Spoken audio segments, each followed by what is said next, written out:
नमस्कार दोस्तों। भारतीय राजनीति का एक बौना जो कहता है मेरा वज़न 6 किलो कम हो गया है और मैं जब से जेल से बाहर आया हूं तब भी मेरा वज़न बढ़ नहीं रहा है। एक राजनीतिक बौने के लिए जो 42 इंच की शर्ट पहनता हो उसे वज़न बढ़ाने की चिंता क्यों है, इसके बारे में थोड़ा विचार करने की आवश्यकता है।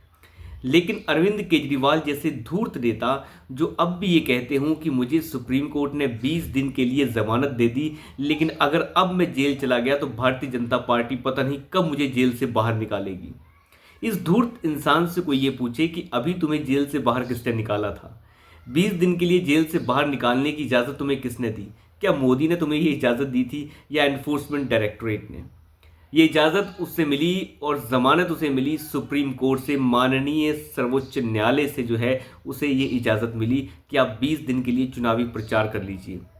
लेकिन जैसे ही ये 20 दिन की मोहलत ख़त्म हुई, अरविंद केजरीवाल फड़फड़ाने लग गया और फिर से दोबारा से वही ड्रामा शुरू हो गया कि मैं 20 साल से इंसुलिन ले रहा हूं और मेरे पेट में बार बार ऐसे इंजेक्शन लगाए जाते हैं जिसकी वजह से ताकि मुझे इंसुलिन मिल सके।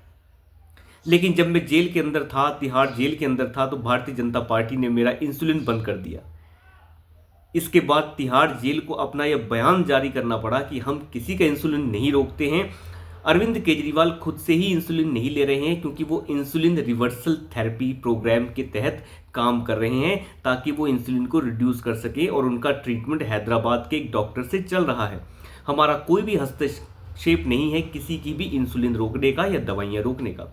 क्या आप अंदाज़ा लगा सकते हैं कि तिहाड़ जेल का प्रशासन जो खुद ही अरविंद केजरीवाल की सरकार के अंतर्गत काम करता हो, वो अरविंद केजरीवाल का इंसुलिन रोक देगा?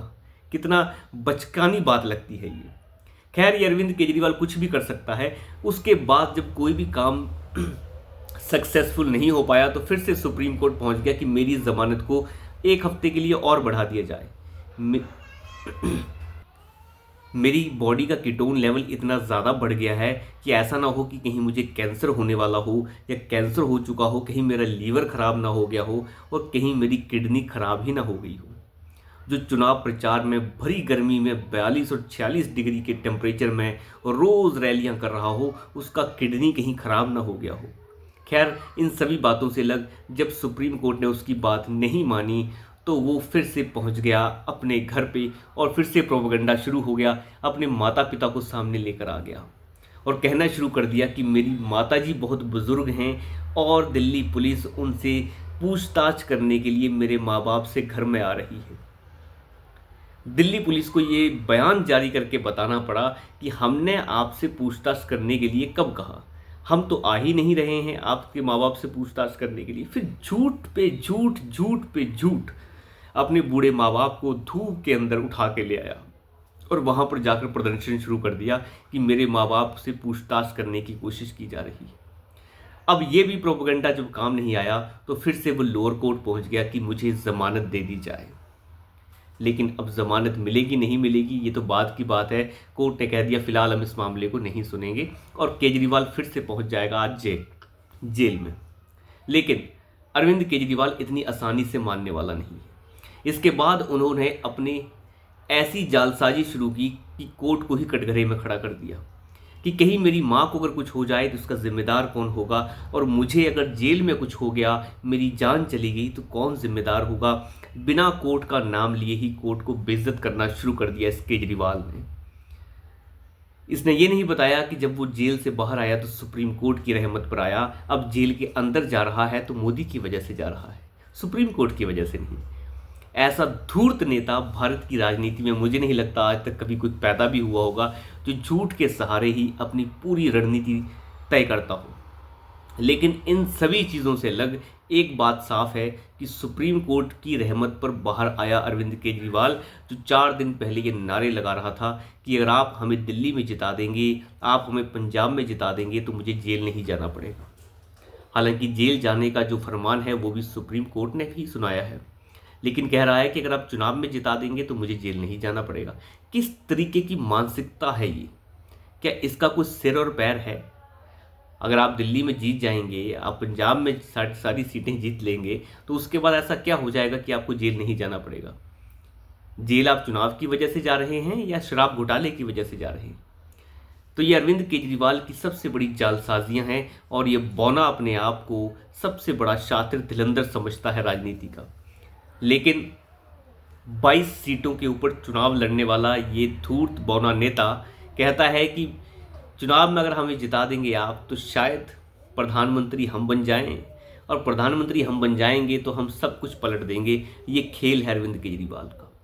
22 सीटों पे चुनाव लड़ने वाला अपने आप को एक तरीके से सबसे बड़ा प्रतियोगिता में सबसे बड़ा और सबसे आगे लड़ने वाला नेता बता रहा था। क्या अरविंद केजरीवाल 22 सीटों पर लड़के इस देश की राजनीति को ऊपर लेके आएंगे? अंदाजा लगा के देखिए किस तरीके की मानसिकता से ग्रस्त है ये अरविंद केजरीवाल। ये एक प्रोपेगेंडा है ताकि जो है सिंपैथी का गेम खेला जा सके। सुप्रीम कोर्ट में भी सिंपैथी का गेम खेलने ही ये लोग गए थे कि मेरी तबीयत खराब है, मेरा ये है और वो है, तो थोड़ा सा एक्सटेंशन और कर दिया जाए, लेकिन सुप्रीम कोर्ट ने मना कर दिया। सुप्रीम कोर्ट की बेंच ने ये साफ कहा कि आप पहले क्यों नहीं आए? अगर आपको और टेस्ट कराने थे, मैक्स हॉस्पिटल जाना था, दिल्ली के सारे अस्पताल बेकार हैं, तो आपको मैक्स हॉस्पिटल जाना था, तो आपने पहले क्यों नहीं बताया? अब पहले क्यों नहीं आए? तो अरविंद केजरीवाल का जवाब कुछ नहीं था। कहने का मतलब यह था कि यहाँ पर भी जालसाजी खेलने की कोशिश कर रहे थे, ये चाह रहे थे कि हम उस जज के सामने ना जाएं जिन्होंने इन्हें जमानत दी है।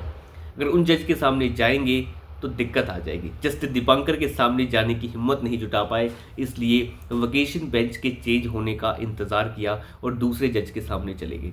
दूसरे जज ने हस्तक्षेप करने से मना कर दिया और कह दिया कि आपकी पहले ही एक सुनवाई चल रही है जिसके ऊपर फैसला सुरक्षित रख लिया है सुप्रीम कोर्ट ने। मैं आपको बताऊं, सुप्रीम कोर्ट ने एक फैसला सुरक्षित रखा है जिसके ऊपर ये सुनवाई हो रही थी कि अरविंद केजरीवाल की गिरफ्तारी सही है या गलत। उसका फैसला आ चुका है, फैसला रिजर्व है और वो कब आएगा उसका कुछ पता नहीं। इसलिए सुप्रीम कोर्ट की वोकेशनल बेंच ने इसके अंदर हस्तक्षेप करने से मना कर दिया और कह दिया कि आप चीफ जस्टिस साहब से बात कीजिए। तो खैर सारा मामला खत्म हो गया और अरविंद केजरीवाल आज जाएगा फिर से जेल। लेकिन जेल जाने से पहले क्या खेल होगा कुछ पता नहीं है, ये कुछ भी कर सकता है। तो अभी के लिए इतना ही, धन्यवाद।